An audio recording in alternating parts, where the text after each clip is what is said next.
This is The Real Shift with Templeton Walker and Kristen Cantrell, where we break down all things Real Broker, why we both decided to move our businesses to Real Brokerage. We interview top agents from across the nation, like you're going to hear today. Welcome back to the Real Shift podcast. I'm Kristen. I'm Templeton. And today we have one of my sponsors here today, Randi Mendez. Hi. Hey, I'm so excited to be here. I always am jealous of you guys getting to do this, so I'm excited to be in the mix today. Well, we're happy you're in the mix today. For sure. Randi, I love everything about your story and your brand that I've got to learn through Kristen, but we haven't got to spend a ton of time directly together. And I think we really want to unpack that a little bit. Like, why'd you move to Real? How did you find that shift? And if anyone's listening to this, what should they know or not know now that you know more as you've been here for a year now, or year and a half? Yeah. I think that one of the biggest things, and I don't know that I could have articulated this at the time, but I'm really entering my wealth building era, and I wanted an environment that was more friendly for more women to build alongside me. And so I had been building before, and I was super excited and honored to have made the top 3%, and it was changing my life. The truth is, the cloud-based brokerage model, after having been a franchise broker, it was changing my life, but it was changing a lot of people, a lot of lives. Make no mistake, there was a lot of success, but it wasn't my people. Does that make sense? I was meeting people, and there was great people, and they were highly skilled. But when I looked around, the moms that I wanted to build with, the women that I wanted to build with, the people that I wanted to inspire, it wasn't the same level of attainability for them. Yeah. And so that was the first thing that got my attention. Was I was wait, when I started just looking, I'm a numbers and data person. When I started looking at this, number one, as a producer, I was I can be more efficient. I can have better systems. I can sell less houses and keep more. And then wait, my friends can make some money over here. And that got me excited. Yeah. Well, and, we just recorded the podcast episode with My Story, and obviously you're a huge part of that because we became friends, and you're like, hey, did you see this? So why don't you – and I love your story because it took you for freaking ever to finally move over. So tell everyone a little bit about how you heard about Real and then why you decided to then make the move. Well, I had been hearing about Real. I was hosting a conference I think this one was in Tulsa. I don't remember, but a bunch of the speakers, we had a suite, and we were in there, and it was funny because at the time there was a gal at Real, and she just kept telling me why I should go to Real, and I kept telling her why she should come to EXP. And so really, I always knew of Real as something in the back of my mind. But this time I had been battling attrition, and I was trying to break 150 agents at EXP. And so I was trying to get in the right headspace. And so I was going on a mission to learn what I needed to debunk and why Real wasn't the option. And so I was determined to figure it out. What is happening? There was a handful. In fact, Karen Cooper, who I've introduced you to, Kristen, who I absolutely love. I love Karen. She's amazing. She has this whole women in real estate podcast and ecosystem. And she was one of my dream people to attract to EXP. And we had conversations, and then she joins Real. And I'm what is happening? And then there was 3 or 4 more people. And so then Dustin pops up in my feed, and I casually knew Dustin. And he basically says something that catches my attention, which was around the fact that he went to Real because it was going to be better for his people. So that got my attention. So I was I'll use Dustin to be the guy to give me all the inside information that then I can leverage to tell people why they shouldn't go to Real, right? That was my plan. And so I'm hey, can we talk about this? And then very long story short, it just kept instead of that happening, I was dang, this actually makes more sense. And wait, as a producing agent myself, this would be, I'm thankful for the systems I had, but I felt I get distracted on my own. And I felt everything was getting clunkier and clunkier, and another add-on and another add-on. And then trying to give my partner agents an experience was really hard because it was I was trying to explain to them why they should be on 52 different masterminds and what 17 different brands were, and trying to actually bring somebody in and welcome them into the fold. And what started out as intentional value add actually just became a heavy lift and confusing, right? And so I started seeing a model that was better serving to the agents. It was a lot like when I was a franchise broker and I saw cloud-based for the first time. I was there's no way I can compete with this. I can't pay my $60,000 a year trainer who half the people hate to compete with what cloud-based brokerage offers. And then when I saw Real, I was wait, I can bring people into an ecosystem where they can tap into whatever they want and they're not limited to like what my silo offers. Yes. What a big difference. Yeah. So I love the fact that you did like the intel to find out, like you're like, I'm gonna taste the Kool-Aid to figure out what's in it. And then you're like, oh my gosh, this is delicious. Now So did you reach out to Kristen then? After that meeting? Chris and I were bottlenecked. We were bottlenecked at EXP. So we had met at EXP, and I had sold my shares in another coaching company that I had been alongside and partnered with, and had zero plans of building another community for moms. But then Kristen she had this amazing podcast. She had this amazing heart. And then she had this little Facebook group that had like 1,000 members. And I'm like, what are you doing with that thing? And then she was like so gracious, and we kind of started building it together, and it's like skyrocketing. I think at that point we had already like surpassed like 15,000 moms. And so we now are like, wait a minute, we're building something here. Like, how do we better serve our women? And so one of the ways we wanted to serve them was getting them to a brokerage that offered them more. But then we were instantly bottlenecked because we were in like our top of funnel was the same, but we had a break in the middle. And so I had a silo. So I went and got permission. I went and was like, guys, can I please invite Kristen to our calls? This was probably like one of the things that tipped me over. And they said no?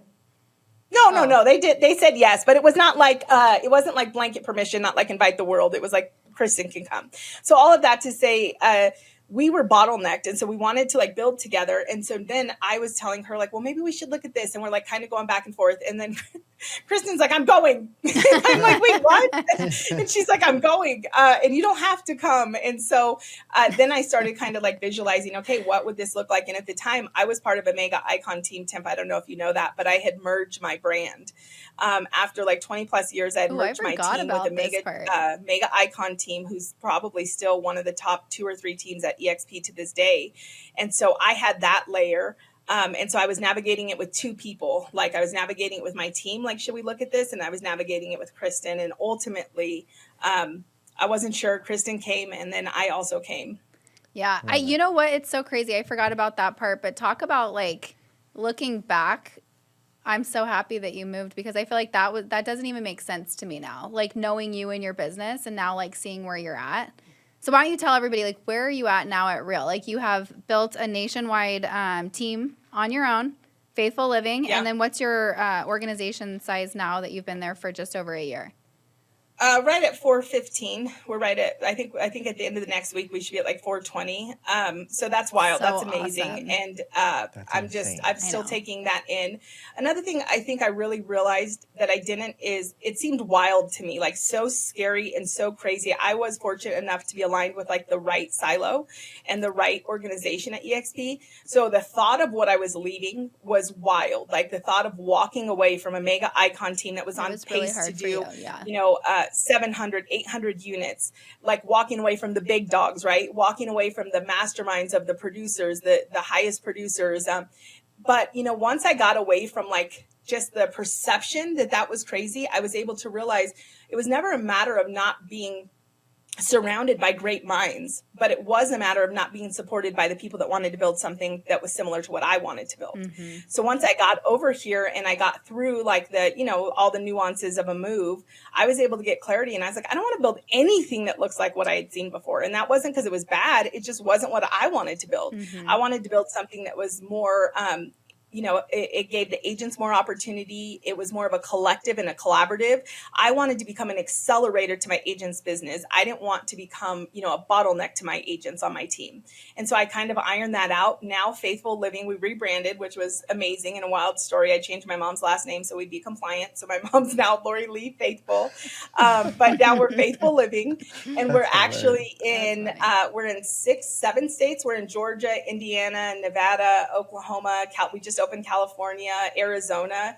And it's just it's so freaking fun. I feel like it's fun again. And I get to like pour into these agents and help them have highly profitable, life-giving businesses. And it's a model that like makes sense. It makes sense for them to be in business with me permanently. And for the first time as a team leader in my career, I can say that like you're crazy. I'll join my own team as an agent. Like you're crazy if you don't join the team, because if you align with our values and our brand, like the numbers are no brainer all day long.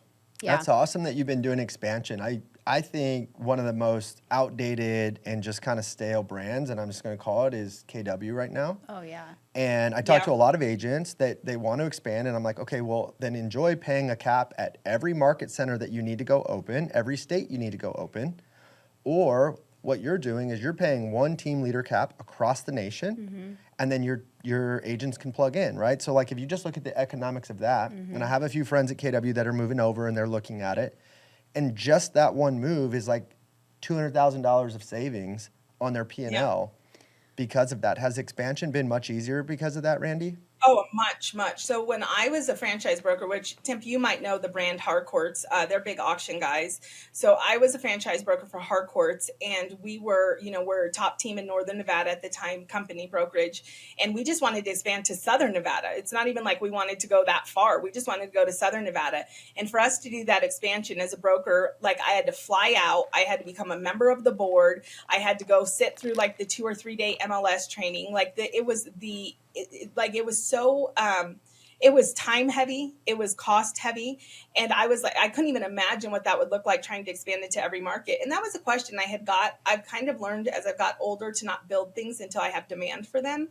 And one of the things with Faithful Living is I had been getting a question for like 3 or 4 years of, have I ever thought of opening a national Christian real estate brokerage?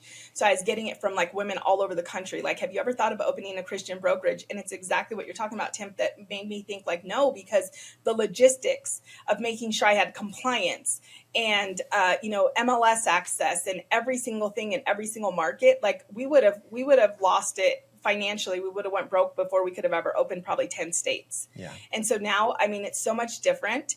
And the thing is that we can serve them really well. I don't want to go into a market to where as a team leader, I can't actually serve my agents well. And with me having direct access to the broker teams, direct access to Leo, like that's a huge thing too. Like I've been talking to Leo so much recently. Gosh. Wait, hold on. All right, talk to me about Georgia, right? This is so funny about Randy. So she talks to ChatGPT more than anybody I know, like beyond. And the other day there's this agent that wants to talk to us about Real, and we're on a 3-way Zoom call, and the agent asked a question and Randy's like talking to Leo and Leo's talking back to her, and that was the most, like, I haven't used Leo to the way that you've used Leo, but you have to dive into that more because I feel like what you were doing the other day, like, blew my mind. Well, I'm glad it blew your mind. In hindsight, I was like, I probably should have, like, tested if that Randy, was going to work. Everyone what Leo is. Tell everyone what Leo is first, if they don't know. So Leo, and I don't know if I'm the best person to explain it, but Hey Leo is our equivalent to like Hey Siri, but it's our in-house chat GPT. It's our company chat GPT, and it kind of has 3 different components. So it has a support component that is more broker and compliance. And then it has a more, it even has a fun component. So like if you want to have fun with it and just say like, find me this, you can do it. And so it has the different components. And so what I did is we were on with that agent and she had some state specific questions. And so I just started asking, and it was able to answer them immediately and give me everything that we needed. And so it's instantaneous. My favorite thing is probably minor in like level of technology need. But I just love that when it doesn't know the answer, it's like, do you want me to create that support ticket for you? And I'm like, yes, I absolutely do. And it literally creates a support ticket for me, gets whoever involved, fills them in, and then somebody just circles back with the answer. And just little tiny saves like that. Like I'm still producing agent. Throughout the day, if you can save me 5 minutes every single time I need to ask something or know something, that adds up hugely over my week. So I appreciate those little efficiencies. You should grab Leo right now and ask it a question for our podcast. Oh my gosh. Let's see if I even, what question? You have to give me the question. Hey Leo, in the state of Arizona, how many, I don't know. Well, how many continuing ed credits do you need to stay licensed? Ooh. Okay, let's see. I am your expert in all things recent. How can I help you today, Rondita? Hey, Leo, in the state of Arizona, how many CE credits do I need to renew my license? Arizona requires 24 hours of continuing education every 2 years to keep your license current. You can see the exact breakdown and any updates in the state CE requirements spreadsheet here, PS. Yeah. / So it'll just link everything for me too.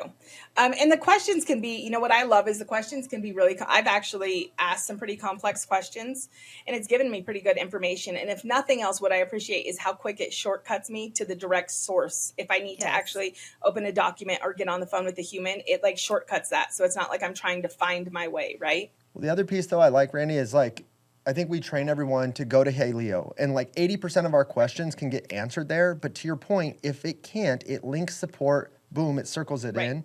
But then a lot of people are like, well, what if I need a real life broker? And I'm like, yeah, I have I was like, yeah, she's my friend. I have her cell phone number. Yeah. Here in town. Or there's real humans the same way it would be anywhere else.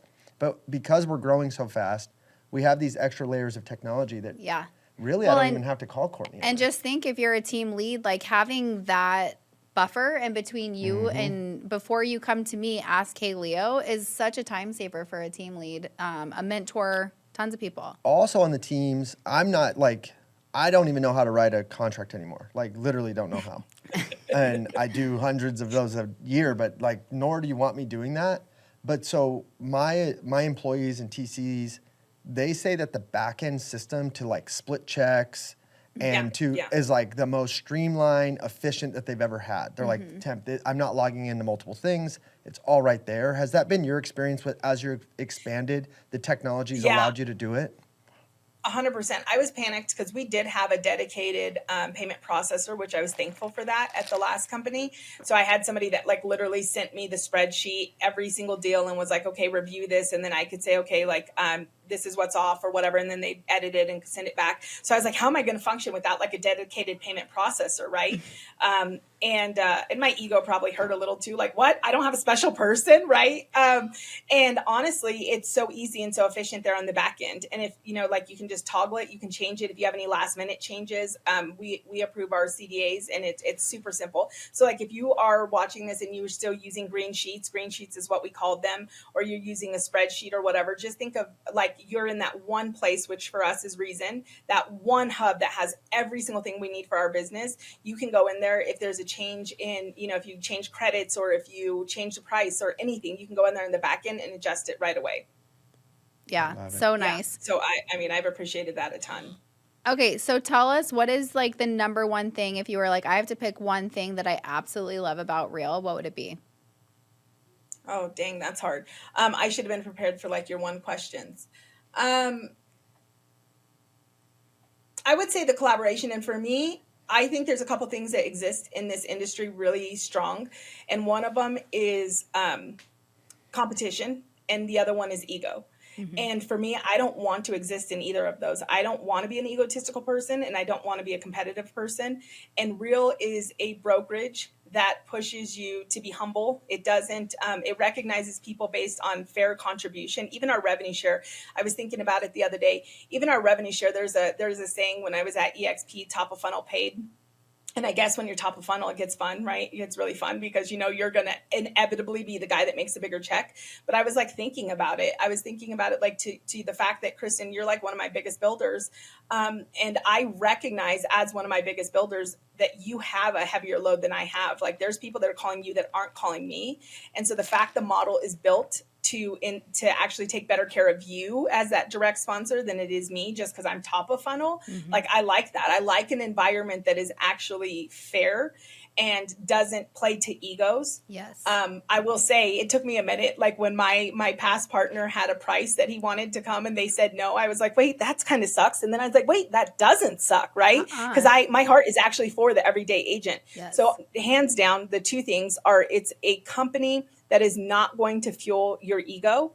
And it removes as much cannibalism from an industry that is very cannibalistic that you can. And so I'm very thankful to be in a company that is feeding the opposite of those things for me, because I don't want that. I'm a salesperson by nature and I'm a competitor by nature. And so you put me into an environment like that, and then that feeds that side of me. And I don't want to feed that. Like I want to be an abundant minded, collaborative person that wants everybody to win, and Real really feeds that side.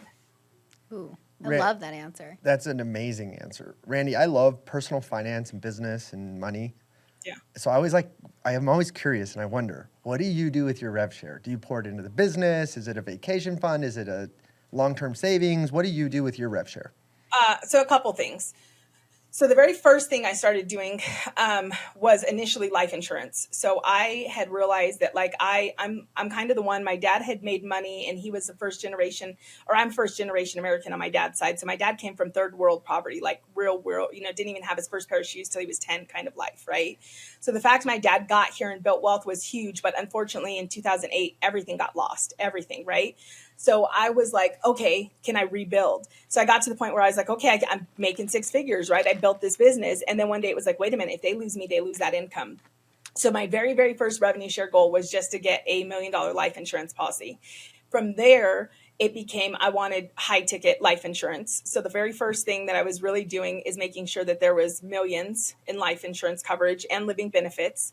And then from there, I've started to like diversify. And so now I'm very strategic on like what I'm doing. So now I have my kids and my grandkids working for me. And that money is allocated into funding IRAs specifically and building generational wealth. And so because I've always been a producer and because I've always been able to live off of my production income, I'm now using my revenue share to build generational wealth, and more than build generational wealth, to create financial literacy and set up trust in an account and set up the money in a way that we don't lose it again as a family. Mm-hmm. That's amazing. That's such a good answer. Yeah, seriously. I love that. And you said, I'm not sure if we were on yet when you first said it, but you said you're kind of in like your wealth creation season of life and in your business.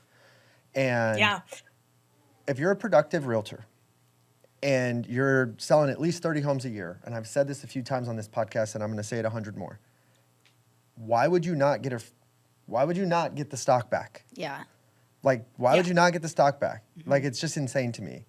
So I agree. I just love all the wealth strategies. Yeah, well, and I agree with that 100%.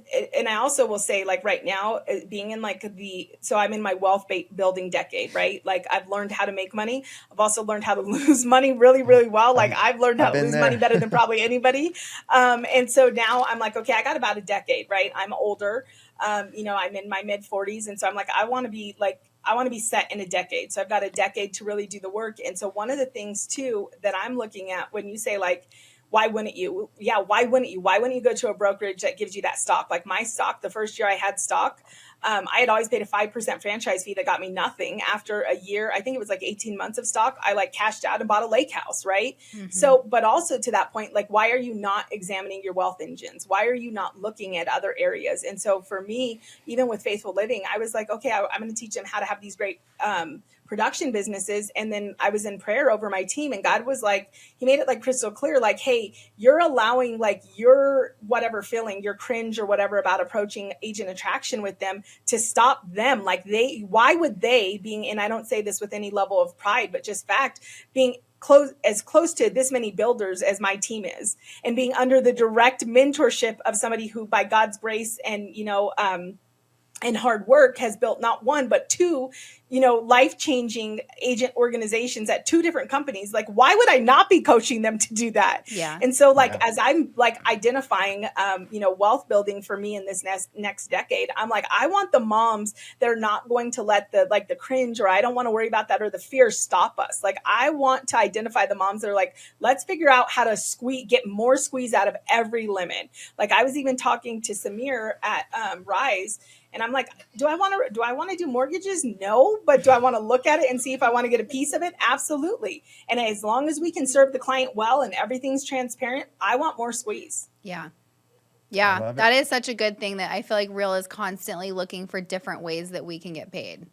That was really apparent to me at Rise this year. Well, it goes back to exactly what my favorite thing is about like the model, right? Like this is not a new thing. I worked for a flipper who owned a brokerage, who also, he owned our brokerage, he owned our title company, he owned our mortgage company, he owned all the companies. Like being involved in all the different aspects and having the ancillary services is not new. There's mortgage JVs, but typically you're seeing the team leaders and the top of funnel or the big guys benefit. And I'm not saying that that's wrong. I mean, they're probably, they're there for a reason, and the opportunity came to them for a reason. But what I do love about Real is they're saying like, hey, we are going to have a title arm. arm, and we are going to have a mortgage arm, and every agent has the opportunity to tap into those. And so it may or may not make sense for you, and it may make sense to go get that JV. I'm not saying it doesn't, but the fact that there is a company that is building an opportunity for every agent to get in on it is what I love. Agreed. Yeah. Agreed. Well, this has been so fun having you on. If somebody wants to get a hold of you, tell them how to. What's your Instagram handle? Instagram, Rise with Randi. Easy peasy. Randy, Randy with an I. Randy with an I. That's what my mom says makes it a girl name, the I. It's true. So. It's a good name. Your energy is contagious, your vibe. I just love everything about it. Thank you for being here with us today. Randy with an I. Randy with an I. All right. Thanks, guys. I appreciate it. Thanks, Randy. Bye. Bye, guys.